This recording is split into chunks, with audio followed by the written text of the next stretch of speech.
Pinaigting ng PNP ang pagbabantay sa mga checkpoint ngayong nagsimula ng election period. Paalala naman ng pamunuan ng PNP sa mga motorista at maging sa mga alagad ng batas makipagtulungan at sundin ang kumpleto at tamang proseso sa official checkpoints para maiwasan ang mga insidente tulad ng nangyari sa Atimonan, Quezon. Balitang hatid ni Cedric Castillo. Sablay daw ang checkpoint ng PNP sa Atimonan, Quezon kung saan 13 ang patay matapos ang di umano'y shootout.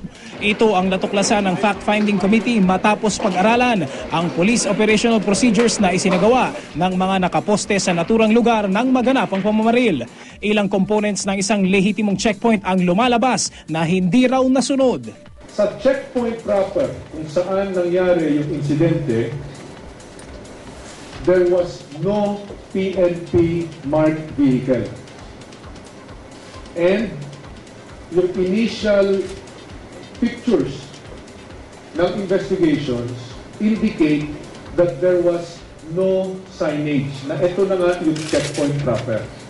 At sa halos 4 na tao na naandun na nagmaman ng checkpoint, iisa lang yung Chief of Police ng Atimonan, Quezon ang naka-uniforme. Ipinauubaya na raw ng PNP sa National Bureau of Investigation ang kaso.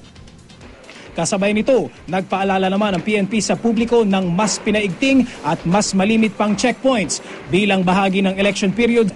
Medyo magkakaroon ng panibagong focus Magkakaroon kasi ng election period So tututukan natin yung mga prohibitions na to.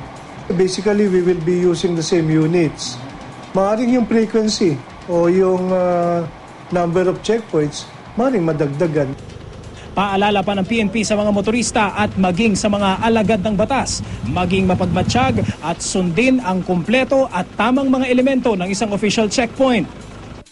Dapat malayo pa lang tanaw na ng isang motorista na may checkpoint siyang masasalubong.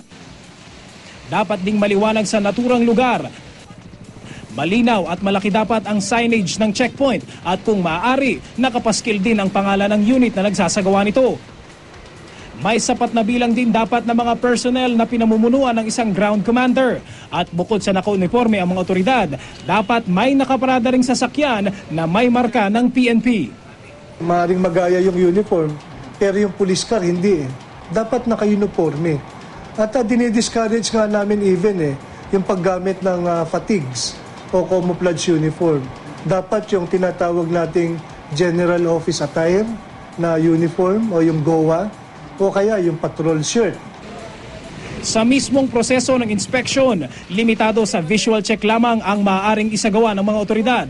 Ibig sabihin, kung ano lamang ang nasisipat ng nagche-checkpoint. Hindi nito maaaring pabuksan ang bagahe o kahit glove compartment ng motorista, ni hindi nito pwedeng hawakan ng sasakyan. At pinaka-importante ro sa lahat, maging magalang sa ini-inspeksyon. Safe sa amin yun dahil unang-una, pag may checkpoint, pero depende sa checkpoint siguro. Mabala, syempre, dahil pahihintuin ka Dapat wag bababa. Siguro sir, yung pwede naman, lang sir, yung checking lang na yung license o RCR sir. Pero yung magbabody contact sir, parang iba na sir. Pwede naman ako na lang mag-release sir.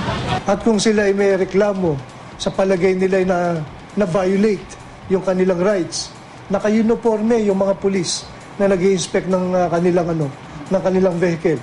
Tignan nila yung pangalan at ireklamo nila. You can use your iPhone, you can use your cellphone to record yung mga nangyayari. Cedric Castillo, GMA News.